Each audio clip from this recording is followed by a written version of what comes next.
നമസ്കാരം. ന്യൂസ് കേരള പ്രധാന വാർത്തകളുമായി CK നാസർ കാഞ്ഞങ്ങാട്. പാർലമെന്റിന്റെ ബജറ്റ് സമ്മേളനത്തിന് ഇന്ന് തുടക്കമാവും. നാളെയാണ് പൊതുബജറ്റ്. തുടർച്ചയായ 8ാമത്തെ ബജറ്റാണ് ധനമന്ത്രി നിർമ്മല സീതാരാമൻ അവതരിപ്പിക്കുന്നത്.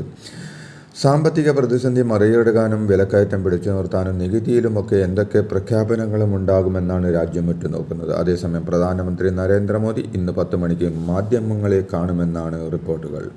സഹകരണ സ്ഥാപനങ്ങളിൽ വലിയ തോതിലുള്ള കള്ളപ്പണമിടപാട് നടക്കുന്നുവെന്ന് എൻഫോഴ്സ്മെന്റ് ഡയറക്ടറേറ്റ്. വായ്പാ തിരിച്ചടവ് മുടങ്ങിയവർക്കെതിരെ നടപടിയെടുക്കുന്നില്ലെന്നും അനധികൃതമായി വായ്പ അനുവദിക്കുന്നുവെന്നും ED ഡെപ്യൂട്ടി ഡയറക്ടർ ഹൈക്കോടതിയിൽ നൽകിയ സത്യവാങ്മൂലത്തിൽ പറയുന്നു. സംസ്ഥാനത്തെ സഹകരണ ബാങ്കുകളിൽ നടക്കുന്ന അന്വേഷണത്തെക്കുറിച്ച് EDയോട് ഹൈക്കോടതി റിപ്പോർട്ട് ആവശ്യപ്പെട്ടത് പ്രകാരമാണ് ED സത്യവാങ്മൂലം നൽകിയത്.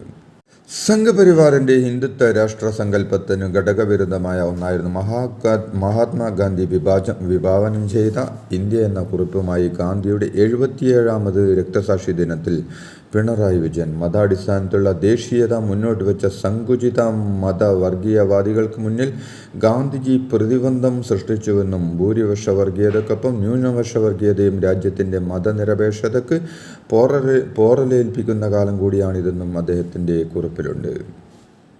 അമേരിക്കയിലെ വാഷിംഗ്ടൺ DC-യിൽ സൈനിക ഹെലികോപ്റ്ററുമായി കൂട്ടിയിടിച്ച് യാത്രാവിമാനം തകർന്ന് നദിയിൽ വീണുണ്ടായ അപകടത്തിൽ 60-ലധികം ആളുകൾ മരിച്ചതായി സംശയിക്കുന്നു. ഇതുവരെ 18 മൃതദേഹങ്ങൾ കണ്ടെത്തിയതായി റിപ്പോർട്ട്. വിമാനത്തിൽ മൊത്തം 60 യാത്രക്കാരും 4 ജീവനക്കാരുമാണ് ഉണ്ടായിരുന്നത്. ആരെയും ഇതുവരെ ജീവനോടെ കണ്ടെത്താനായില്ല. തെരച്ചിൽ തുടരുകയാണെന്ന് അധികൃതർ അറിയിച്ചു. ഇരുട്ടും കൊടും തണുപ്പും ആദ്യ മണിക്കൂറിനുള്ളിൽ രക്ഷാപ്രവർത്തനത്തിന് തടസ്സമായി.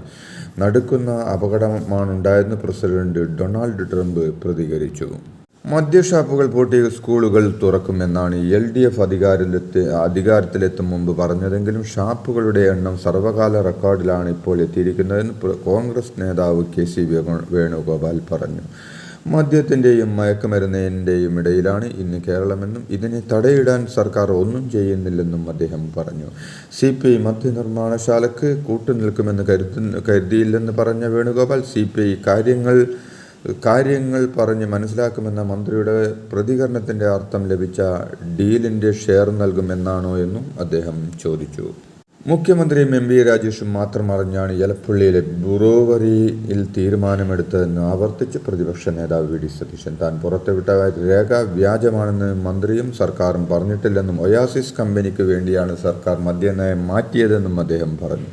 മദ്യനയം മാറും മുമ്പ് അവർ അവിടെ സ്ഥലം വാങ്ങിയെന്നും മദ്യനയം മാറുമെന്ന് കമ്പനി എങ്ങനെ അറിഞ്ഞുവെന്നും അപ്പോൾ ഈ കമ്പനിക്ക്